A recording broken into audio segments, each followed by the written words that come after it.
So I hear there's this new tank called the British Bulldog. I wonder if I have a couple of games on that. Do I have a couple of games on that? Oh, yes. Well then, better get on with doing a video on it then, shouldn't I?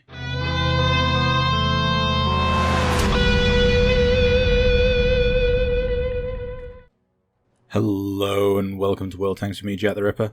There's a lot of new people here, basically today. Hopefully you'll be around for a while, assuming I don't suck. And as that's a rather subjective thing, who knows? So this isn't the last, I'm told, of the comic book tanks. I say I'm told because I'm aware they're now helping me out massively, hence me even playing this tank. But it is wargaming, and these are the same people who once told us, get these set of tank packs now, or because they're never going to be on sale again next year. When we said they're never on sale again, we meant under the same name. We're selling them again now with Anniversary Founders Pack, you know. Yeah. Yeah, so these are never on sale again. Thumbs up, smiling face, all the sincerity you can ask for. So what is this tank? This tank is a Churchill 7. 6, 7? I'm falling. I'm half asleep and clearly I am mental. Churchill 7. I knew it was Churchill 7. But there are a few slight differences, because now technically it says it uses the... well, what gun is it called? The Mark V. But the stats are not the Mark V gun. The stats are actually for the Vickers High Velocity 75mm. Now you might think that might not make much of a difference. I mean, they're both 75mm, right? But no, it makes a massive difference. The difference being that the standard Mark V 75 has about 98mm of pen. This one has 145. Now the difference in the two tanks, the Churchill has a base DPM of 1691, this Bulldog variant has 2109, and that comes down to the fact that the rate of fire increases from 13.95 to 15, which is a nice little rate of fire buff. You know, it's an extra shot a minute. Accuracy though is worse. Now they've kept about, it's 0.4 on this, the British Bulldog, and 0.36 on the Churchill, but that's because officially this gun is the Mark V, not the Vickers, and the Vickers is the one with a 0.36, and the Mark V on the Churchill has 0.41. So it's a slight improvement in a way. And you'll see here what I'm aware that I've got basically none of my team coming here to help, and so I'm just trying to angle and hold a little corner, and I'm hoping, I can see on the map some of them are starting to come this way. Now I wasn't angled there, and if these people realised if they just shot my turret, they'd have much better luck penning me. But I do my best to hold out here. Now the aim time on this is also better. It's 1.9 opposed to 2.3 in the Churchill. But then they've both got 20 track traverse, they've both got 20 engine power, they've both got 370 view range, and they've both got the whole 152 at the front, 95 on the side and rear. Now I did check those bits of tracks on the side of the turret are not spaced armour. They are not giving you any additional armour benefit. Now you notice that M6 has gone straight past me, and he didn't fire at me because I wasn't firing at him, but now the people in front of me aren't firing at me, and so I am now going to fire at him, but of course I bounce off his rear. And now I'm bouncing shots from the side from a DW2. I try and reverse in a way that allows me to keep my armour towards the two tanks in front of me, but this does mean this guy gets a couple of shots in. Now you see what I'm trying to do is I'm trying to give my armour to the maximum number of people at the same time. Now that does mean I have to give my rear or my side to someone, but it minimises the potential damage taken. And the only other difference I nearly forgot. The turret traverse on this British Bulldog is a little bit slower. It's 32 degrees on the standard Churchill, on the Churchill 7 top turret, and it's 30 on this. So you're only losing 2 degrees, but you never know, one time that may be the difference between being circled and not being circled.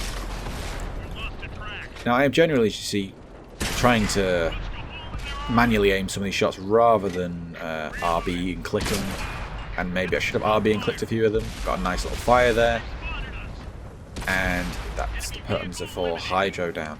Now at this point I realise the spawn doesn't look great, and I should have turned around now, and I should have gone back now. In the end, I'm debating to myself, I'm going, should I try and push around with the rest of the team? And I'm like, maybe I should, maybe I shouldn't. I wasn't sure what I should do. And it's keep an eye on the name of that Hellcat, because that poor Hellcat driver is in both videos for entirely different reasons. Or well, not entirely different reasons. I had good games. That's why the reason. But the level that their game went is entirely different. And it's at this point I realise, right, now I really have to turn around. But I've left it too late. I am not going to be in a position where I can get somewhere. I want to get into a position where, like on that corner, I can side scrape, I can use all the advantages this tank has, which unfortunately speed is not one of them. These are Hellcats pushing into our spawn. They are not going to have any problem with the speed of everything. So I really need to get there quick, which is not going to be doable in a tank at this speed. So at this point, you've seen me battle a lot more tanks and a lot more guns than I was able to put back on them. You know, it was me versus, well, there's about 6 tanks total, maybe 7, of which, no, it'd be about 7 or 8, yeah. And only like 3 of them were ever really firing me at once. And that's the sort of thing that this tank can really do. In those sort of like limited number of people to fire it, where most of them are firing from in front of me. Yes, the M6 went behind me, but he didn't turn around and fire at me. He thought, well, the people behind me can finish him off, and they didn't, because the armor on this tank is very good. Now, I should have aimed this shot, considering, you know, guy with the cap, and I had that little time left. I thought that might be destructible. This is the war variant. This is only about the 3rd time I played on this. No, 2nd time, in fact, I've played on this war variant. And, you know, I wasn't fully aware of what to expect. And I get one of the resets in. And now what I realistically should have done right here is I should have just charged straight towards the cap. And hopefully I would have been able to do it. Because these Hellcats are killing anyone who does come towards them. Instead, what I do is I decide to try and get some shots into Hellcat, into the T1 Heavy on the move, and I go, right, there's no way I'm going to make it there now. And so I just start focusing on taking down this T1 Heavy. The game does keep going for a very long time after they've won. Because, I mean, they've won. I've just got another 3 shots in there. So that is, I don't know whether that's a recent glitch or something, or just some form of problem. I'm really not sure why that was. But hopefully it doesn't become a serious problem, because that is something to be concerned about if that's going to be, you know, I've had a couple of times where, you know, I've won just as a game is sort of coming to an end, and then someone comes around a corner, I'm like, ooh, thank God I didn't die. But I really do hope that's not going to be a new feature, because I mean, as much as yay, I can kill people who capped who annoyed me, but I would probably rather the game just ended. It's going to work against me just as many times as it's going to work for me. Although I don't cap very often, so probably not. Now, next game, one here on as Pearl River. I'm sure it's Pearl River. Yeah, it says on my screen. Why am I even asking that question? I'm also now pointing at the screen because I'm a bit of an idiot. So now we've got Pearl River, and this is another really good demonstration of the armor ability of this tank if you angle. And its great rate of fire. There's a lot of good in this tank. I mean, the Churchill is already a really good tank, and I have an idea about what this tank realistically should be a good use of. Unfortunately, obviously, you have to buy it to get this use, but I'll get into that at the end.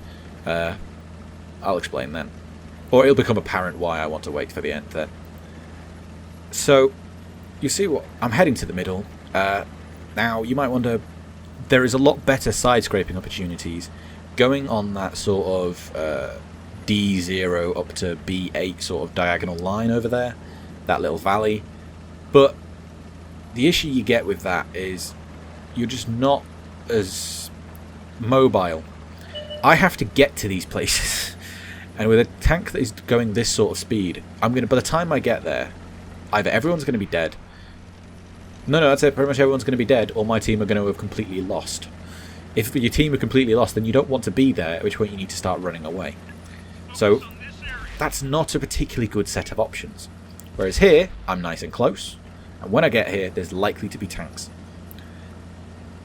Now, a thing to be aware of here that I don't think our ARL was very aware of. I want to get past, and there's not a particularly large amount of room. So I tell him to fall back. He does actually get out of the way, but I think it was more that the Hellcat was just mining out of the way.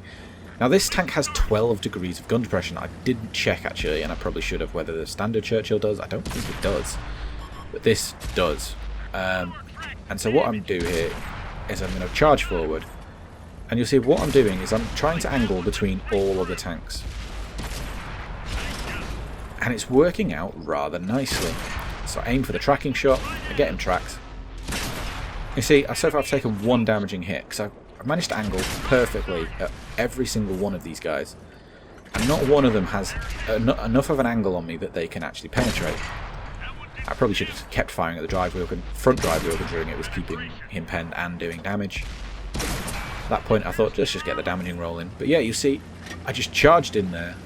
I angled at the right place. You know, there's 3 enemies firing at me from different angles. Well, 4 at one point.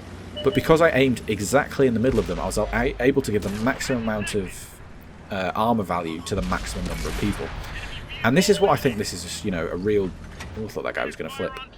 It's one of the nice things you can do with this sort of tank, is you can... downside of the physics engine, you do get knocked around a lot more easily. Not easy, bad English there, I apologise. And this gives this tank a real advantage over a lot of tanks. I mean, I don't think you did in this game, never mind. When you play against things like the KV-1 or the captured KV-1, if you don't angle that perfectly, you can you can pen some of the armour so easily. If you angle too much, you'll pen the side easy. If you don't angle enough, you'll pen the front easy. There's a lot of room for error. And here comes this Hellcat from the last game. You see, the track stopped him, and then he tries to go around me, and I just rammed straight into him. And this is a thing that people should do more in heavy tanks. Yes, you're going to take hits, but if someone's trying to get round you, just hit them. Don't try and, back against the rock immediately. Now, obviously, if there's no chance that you're going to be able to hit them, then don't. If you can back against a rock, then do. But if you think you can hit them, then do that first. Now, interestingly, and I don't understand why, because it probably lost them the game here. Well, no, it didn't lose in the game because I got back to reset. But you'll notice that they stopped capping. So for whatever bizarre reason, their player on the cap, and this is why I didn't head straight towards the cap, I was really confused as to where this guy's gone. I was like, has he run off? And then all he did for some bizarre reason was wait until the other tank had arrived before getting on the cap. Don't know why he did that, and it's not really going to have been too much to his benefit. But, each to their own. Maybe he had some thought about it might stop people from coming back as much and then suddenly be able to surprise them. I don't know the thought process. But it didn't work. We have got 2 people at the cap of our own, and they are ahead of their team on the cap. But seeing how long that other game lasted, this meant we genuinely were in with a threat of being capped out. And so, you see, they get a reset, so I had to get that reset as well. Now, I keep getting some really unlucky shots on the E2, but it doesn't end up mattering in the end, because I didn't even notice at first, but that VK just decides to absolutely I was going to say YOLO, but it's not really a YOLO. He does try and, flank and stuff. You see, yet again, we've capped out, and we've still managed to get a few more hits in. But this is another good game. And so in that last game was 2700, this game's 2600. Not as dramatic of a fight, but we won this time. It's another steel wall, something that this tank is really good at getting. And I've only had a few games in this tank because I wanted to get a video up and I wanted to get a feel for it. And quite quickly, I knew I was going to enjoy this tank. And this is probably going to be a tank I'm going to be buying. I think it's got a great opportunity to be a tutorial tank. As I say, I think this is going to be the best tank to learn how to side scrape, because you're at these lower tiers where there is more room for mistake. Like, a lot of people, if they realise they can just shoot at the turret, I can't shoot back. I can angle the turret and they'll bounce off it, but that means I can't shoot back at them. So, would I recommend getting this tank? Oh, yes. Is it the best value? No. Oh well, it's still a good tank, and I think that pretty much sums it up. So I hope you've enjoyed this video, and I'll see you on the battlefield.